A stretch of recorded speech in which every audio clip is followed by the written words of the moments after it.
Hello everyone, পরিবেশ রসায়নের তৃতীয় লেকচারে সবাইকে স্বাগতম। আমরা আগের লেকচারে বয়েলের সূত্র দেখেছিলাম। সূত্রটা কি ছিল? সূত্রটা ছিল P1 V1 equals to P2 V2। এখন আমরা এই সূত্রের ম্যাথ করব। তাহলে চলো শুরু করা যাক। প্রথম কোশ্চেনে কি বলা আছে? বলা আছে যে 25 ডিগ্রি সেন্টিগ্রেড তাপমাত্রায় 1 atm চাপে রক্ষিত 10 লিটার গ্যাসের চাপ দ্বিগুণ করলে গ্যাসের আয়তন কত হবে? আচ্ছা, এখানে তাপমাত্রার পরিবর্তনের কোনো কথা বলা নেই যে তাপমাত্রা এত থেকে এত হলো। তাহলে এটা হচ্ছে বয়েলের সূত্র, কারণ আমরা কি জানি বয়েলের সূত্র হচ্ছে স্থির তাপমাত্রায়। তাহলে এটা মাথায় রাখবা, বয়েলের সূত্র হচ্ছে স্থির তাপমাত্রা যখন টি স্থির থাকবে। তাহলে দেখো তো প্রথমে কি বলছে যে 1 atm চাপে 10 লিটার গ্যাস। তাহলে প্রথমে চাপের মান P1 হচ্ছে 1 atm। প্রথমে গ্যাসের আয়তন V1 কত ছিল? V1 ছিল হচ্ছে 10 লিটার। পরবর্তীতে কি বলছে যে চাপ দ্বিগুণ করলে, অর্থাৎ চাপের মান দ্বিগুণ করা হলে P2 হয়ে যাবে কত? 2 atm। কারণ আগে কত ছিল? 1 atm, দ্বিগুণ করলে কত হবে? 2 atm। তখন গ্যাসের আয়তন কত হবে? অর্থাৎ V2 ইকুয়ালস টু হোয়াট? তাহলে আমরা সূত্র কি জানি? আমরা জানি যে P1 V1 equals to P2 V2, বা এখান থেকে আমরা কি বের করে নিব? এখান থেকে আমরা V2 বের করে নিব। তাহলে V2 ইকুয়ালস টু কত হবে? P1 V1 divided by P2। তাহলে P1 V1 মান হচ্ছে, P1 এর মান হচ্ছে 1 atm, V1 এর মান হচ্ছে 10 লিটার ডিভাইড বাই P2 কত ছিল? 2। ভাগ করলে আসবে হচ্ছে 5 লিটার। এটি হচ্ছে অ্যান্সার। এবার আমরা চলে যাই পরবর্তী ম্যাথে। তো ম্যাথের কোয়েশ্চেনটা একটু বড় আছে, এখন দেখি এটার সমাধান কি বলছে। একটি ফ্লাস্কে 10 atm চাপে 50 লিটার হাইড্রোজেন গ্যাস ভর্তি করা আছে। আচ্ছা, 2 লিটার আয়তন বিশিষ্ট কয়টি বেলুনকে ওই গ্যাস দ্বারা ভর্তি করা যাবে যখন প্রতিটি বেলুনের ভেতর হাইড্রোজেন গ্যাসের চাপ 2 atm হবে? হ্যাঁ, ভালোই বড় একটা কোয়েশ্চেন। প্রতি ক্ষেত্রে গ্যাসের তাপমাত্রা স্থির রয়েছে। হ্যাঁ, সুন্দর একটি কথা, তাপমাত্রা স্থির, তার মানে এটা বয়েলের সূত্র। তাহলে আমাদের কি কি লাগবে? P1 V1 আর P2 V2। এখন দেখো তো প্রথমে কি বলছে? 10 atm চাপে 50 লিটার হাইড্রোজেন গ্যাস। তাহলে P1 হচ্ছে কত? 10 atm, V1 হচ্ছে 50 লিটার। এখন কোয়েশ্চেনে কি বলছে? 2 লিটার আয়তন বিশিষ্ট কয়টি বেলুনকে ওই গ্যাস দ্বারা ভর্তি করা যাবে যখন প্রতিটি বেলুনের ভেতর হাইড্রোজেন গ্যাসের চাপ 2 atm হবে? এই জিনিসটা বাদো, শুধু 2 atmটা বাধা রাখো। তুমি জানো যে তোমার কাছে 50 লিটার গ্যাস আছে এবং সেই গ্যাসের চাপ কত? 10 atm। যদি চাপের মান 2 atm হয় তাহলে তোমার কাছে কত লিটার গ্যাস থাকবে সেটি আমরা আগে বের করার ট্রাই করব। তাহলে আমরা সূত্র জানি কি? P1 V1 ইকুয়ালস টু কি? P2 V2, বা এখানে মানগুলো আমরা বসাই। V2 equals to P1 V1 divided by P2। তাহলে P1 এর মান কত? 10 ইন্টু V1 এর মান কত? 50 ডিভাইডেড বাই P2 এর মান কত? 2। তাহলে এই মানটি হবে হচ্ছে 250 লিটার। তাহলে খেয়াল করো, তোমার কাছে 2 atm চাপ বিশিষ্ট 250 লিটার গ্যাস আছে। এখন কি বলছে যে 2 লিটার আয়তন বিশিষ্ট কয়টি বেলুনকে, বেলুনের সংখ্যা চাইছে এখানে, এবং প্রত্যেকটা বেলুনের ভেতর কত লিটার করে গ্যাস যাবে? 2 লিটার করে যাবে। তোমার কাছে গ্যাস আছে কত? 250 লিটার। তাহলে খেয়াল করো যে 2 লিটার আয়তনে বেলুন হয় কয়টি? একটি। তাহলে 2 লিটার আয়তনে বেলুন কয়টি পাবা? পাবা হচ্ছে একটি। তাহলে 1 লিটার আয়তনে বেলুন পাবা কয়টি? তাহলে আমাদের কাছে গ্যাস আছে কত? 250 লিটার। 250 লিটার আয়তনে বেলুন পাবা কতটি? 250 ডিভাইড বাই 2, যেটি হয়ে যাবে হচ্ছে 125টি। এটি হচ্ছে অ্যান্সার। এবার আসি 3 নম্বর কোয়েশ্চেনে। এখানে বলছে যে নির্দিষ্ট তাপমাত্রা ও 1 atm চাপে একটি বারবেল সহ কোনো গ্যাসের আয়তন 200 মিলিলিটার।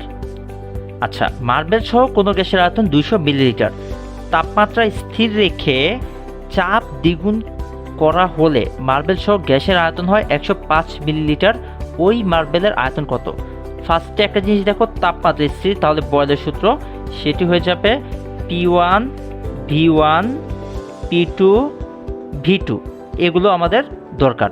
এখন খেয়াল করি কি বলছে এখানে, যে মার্বেল সহ কোনো গ্যাসের আয়তন 200 মিলিলিটার, অর্থাৎ হিসাব করে দেখি এখানে একটি পাত্র, সেই পাত্রে কি আছে? একটি মার্বেল আছে, একটি মার্বেল আছে সেই পাত্রে। আচ্ছা, এখন এই মার্বেলের সাথে কতগুলো গ্যাস আছে? এই মার্বেল সহ গ্যাসের টোটাল আয়তন কত? 200 মিলিলিটার। এখন ব্যাপারটা কি? ব্যাপারটা হচ্ছে এই যে P1 V1 P2 V2 আমরা গ্যাসের সূত্র পড়তেছি, তাহলে এগুলো হচ্ছে সকল গ্যাসের বৈশিষ্ট্য, তার মানে এই যে আয়তন এটা নিশ্চয়ই গ্যাসের আয়তন। এখন মার্বেল সহ গ্যাসের আয়তন হচ্ছে 200 মিলিলিটার, তার মানে এখানে মার্বেল প্লাস গ্যাস রয়েছে, তাহলে এই টোটালটা থেকে যদি আমরা মার্বেলকে বাদ দিই আমরা গ্যাসের আয়তন পেয়ে যাব। এখন মার্বেল আয়তন তো আমরা জানি না, সেটাতে বের করতে বলছে, তাহলে আমরা কি করব? আমরা ধরে দিব। তাহলে ধরি মার্বেলের আয়তন ইকুয়ালস টু এক্স মিলিলিটার। আমরা এটা ধরে নিলাম মার্বেল আয়তন এক্স মিলিলিটার। তাহলে দেখো তো প্রথমে চাপের মান কত? 1 atm। প্রথমে আয়তন কত হবে? মার্বেল সহ গ্যাসের আয়তন 200 মিলিলিটার, তার মানে টোটাল আছে কত? 200 মিলিলিটার। এর থেকে যদি আমরা মার্বেলকে বাদ দেই, মার্বেল হচ্ছে একটি কঠিন পদার্থ, এই V1 হচ্ছে গ্যাসীয় পদার্থের আয়তন, তাহলে টোটালটা থেকে আমাদের এই কঠিন পদার্থের আয়তনটাকে বাদ দিতে হবে, এক্সকে বাদ দিতে হবে, তাহলে আমরা গ্যাসের আয়তনটা পেয়ে যাব। পরবর্তীতে কি বললো? যে চাপ দ্বিগুণ করা হলে 1 atm থেকে কত হয়ে যাবে? 2 atm হয়ে যাবে। চাপের মান দ্বিগুণ করা হলে আবার সেম কথা, মার্বেল সহ গ্যাসের আয়তন কত হয়? 105। তাহলে এখান থেকে আমাদের কি করতে হবে? মার্বেলকে বাদ দিতে হবে, 105 মাইনাস এক্স। তাহলে কি বের করতে বলছে? মার্বেলের আয়তন কত? তাহলে আমরা সূত্র কি জানি? আমরা জানি যে P1 V1 equals to P2 V2। তাহলে এখানে P1 এর মান কত? P1 এর মান হচ্ছে 1, V1 এর মান কত? V1 এর মান হচ্ছে 200 minus x, 200 minus x. P2 এর মান হচ্ছে 2 atm, আর V2 এর মান হচ্ছে 105 মাইনাস এক্স। এখন এখানে হয়ে যাবে 200 মাইনাস এক্স, এখানে হবে 210 মাইনাস 2x। তাহলে এই এক্সগুলোকে এক পাশে আনি, এটা হয়ে যাবে 2x মাইনাস এক্স, আর 200 ওই পাশে গেলে বিয়োগ হয়ে যাবে 210 মাইনাস 200, বা এখানে x ইকুয়ালস টু কত আসবে? 10 মিলিলিটার। এটি হচ্ছে মার্বেলের আয়তন। এবার আসি পরবর্তী ম্যাথে। স্থির বায়ুমণ্ডলীয় তাপমাত্রার অঞ্চলে 1 atm চাপে একটি বেলুনে 2 মিটার কিউব হিলিয়াম গ্যাস আছে। এ আয়তন বেলুনটির সর্বোচ্চ প্রসারণ ক্ষমতার 9/10 অংশ। এই লাইনটা একটু মাথায় রাখবা। বেলুনটি কত উপরে উঠে ফেটে যাবে? ভূপৃষ্ঠ থেকে প্রতি মিটার উচ্চতায় বায়ুমণ্ডলীয় চাপ 0.044 মিলিমিটার পারদচাপ হ্রাস পায়। হ্যাঁ, ম্যাথটা একটু ভালোই পেঁচালো বলতে গেলে। দেখি কিভাবে করা যায়। এখানে স্থির বায়ুমণ্ডলীয় তাপমাত্রা, তার মানে তাপমাত্রা স্থির আছে, আমাদের কি কি লাগবে? P1 V1 P2 V2। তাহলে আমাদের লাগবে হচ্ছে P1 V1 P2 V2, এগুলো আমাদের দরকার। এখন P1 প্রথমে চাপের মান কত? আয়তন কত? 2 মিটার কিউব। একটা জিনিস লক্ষ্য করো যে কি বলছে, এ আয়তন অর্থাৎ 2 মিটার কিউব বেলুনটির সর্বোচ্চ প্রসারণ ক্ষমতার 9/10 অংশ, মানে একটি বেলুন সর্বোচ্চ যতটুকু বায়ু গ্রহণ করতে পারে সেখানের 10/9 অংশ বিদ্যমান আছে, এবং সেটা পরিমাণ কত? 2 মিটার কিউব। তার মানে এখনও বেলুনটা পুরোপুরি পূর্ণ হয়নি, আরও কিছু পরিমাণ গ্যাস সেখানে থাকতে পারে। তাহলে এখন আরও কতটুকু গ্যাস থাকতে পারে? আচ্ছা, তাহলে বেলুনটি সর্বোচ্চ কতটুকু গ্যাস গ্রহণ করতে পারে সেটা আমরা আগে বের করব। আচ্ছা, তো কীভাবে বের করবো দেখি। 9/10 অংশে গ্যাস আছে কত? 2 মিটার কিউব। তাহলে সম্পূর্ণ অংশে আমরা বাচ্চাকালে করেছিলাম যে সম্পূর্ণ অংশ বলতে কি বোঝায়? এক অংশ। সম্পূর্ণ অংশে গ্যাস থাকতে পারবে কত?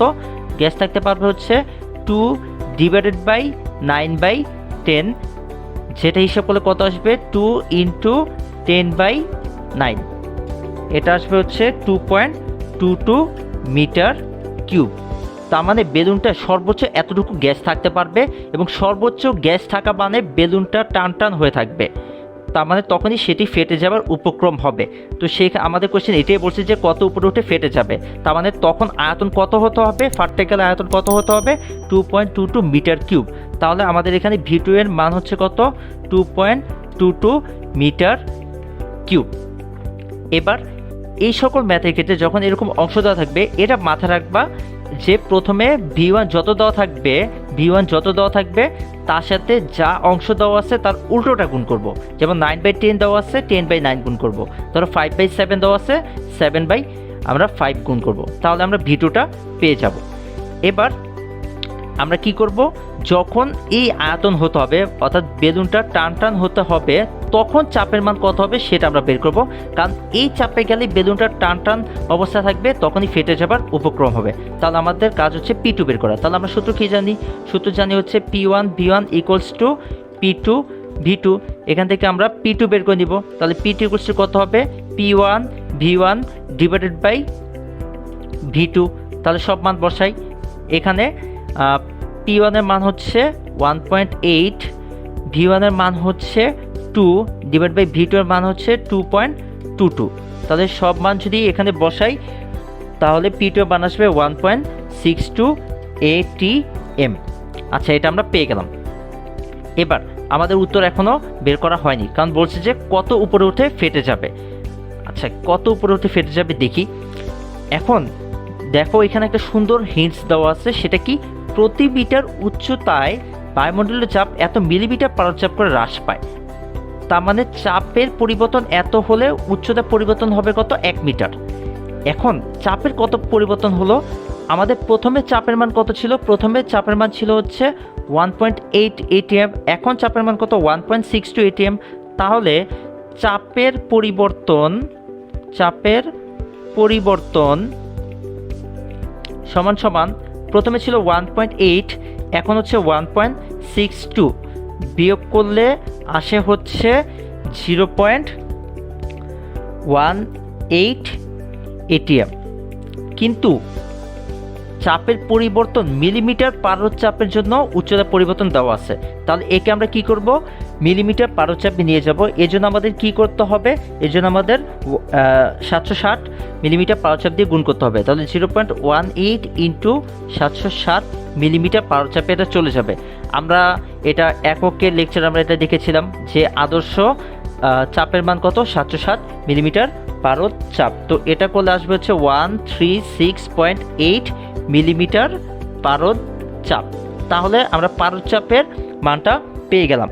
এবার আমরা দেখি উচ্চতা পরিবর্তন কত হয়। তাহলে দেখো 0.044 মিলিমিটার পারদচাপ এর জন্য উচ্চতা কত? 1 মিটার। উচ্চতা হচ্ছে 1 মিটার। তাহলে 1 মিলিমিটার পারদচাপের জন্য উচ্চতা কত? 1 ডিভাইড বাই 0.044। কিন্তু চাপের পরিবর্তন কত হয়েছিল? 136.8। তাহলে 136.8 মিলিমিটার পারদচাপ এর জন্য উচ্চতা কত হবে?